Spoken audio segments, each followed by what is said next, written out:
London, November 13. Reuters. Billionaire Microsoft co-founder Bill Gates is to invest $50 million in the Dementia Discovery Fund, a venture capital fund that brings together industry and government to seek treatments for the brain-wasting disease. File photo. Microsoft co-founder and philanthropist Bill Gates talks with a colleague before the Berkshire Hathaway annual meeting in Omaha, Nebraska, U.S. May 6, 2017. Reuters. Rick Wilking. File photo. The investment, a personal one and not part of Gates' philanthropic Bill Melinda Gates Foundation, will be followed by another $50 million in startup ventures working in Alzheimer's research, Gates said. With rapidly rising numbers of people suffering from Alzheimer's and other forms of dementia, the disease is taking a growing emotional and financial toll as people longer, Gates told Reuters in an interview. It's a huge problem, a growing problem, and the scale of the tragedy even for the people who stay is very high, he said. Despite decades of scientific research, there is no treatment that can slow the progression of Alzheimer's. Current drugs can do no more than ease some of the symptoms. Gates said, however, that with focused and well-funded innovation, optimistic treatments can be found, even if they might be more than a decade away. It'll take probably 10 years before new theories are tried enough times to give them a high chance of success. So it's very hard to hazard a guess when an effective drug might be developed. I hope that in the next 10 years that we have some powerful drugs, but it's possible that won't be achieved.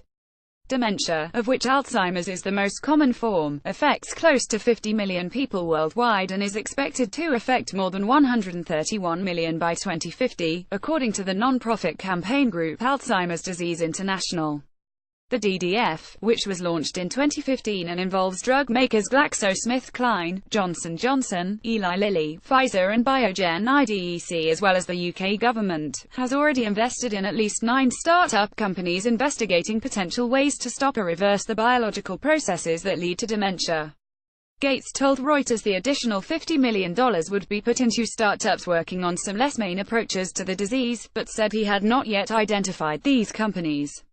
The philanthropist, whose usual focus is on infectious diseases in poorer countries, said Alzheimer's caught his interest partly for personal reasons, and partly because it has so far proved such a tough nut to crack. I know how awful it is to watch people you love struggle as the disease robs them of their mental capacity. It feels a lot like you're experiencing a gradual death of the person that you knew, he said in a blog post about the dementia investments. Some of the men in my family have suffered from Alzheimer's, but I wouldn't say that's the sole reason for this investment, he added. Jeremy Hughes, chief executive of the Alzheimer's Society charity, welcomed Gates' significant personal investment, saying it would speed up progress toward a cure and help reduce stigma around dementia. With Bill Gates now joining all those already united against dementia, there is new hope for advances in the care and cure of dementia, he said in a statement.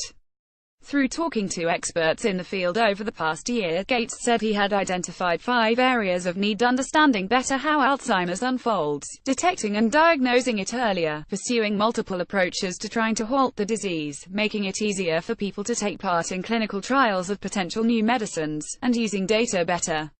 My background at Microsoft and my Gates Foundation background say to me that a data-driven contribution might be an area where I can help add some value, he said. Alongside the $50 million investment in DDF and the additional $50 million planned for startups, Gates said he would like to award a grant to build a global dementia data platform. This would make it easier for researchers to look for patterns and identify new pathways for treatment, he said. Editing by Dan Griebler and Andrew Heaven. Source: Standards to Thomson Reuters. Trust Principles.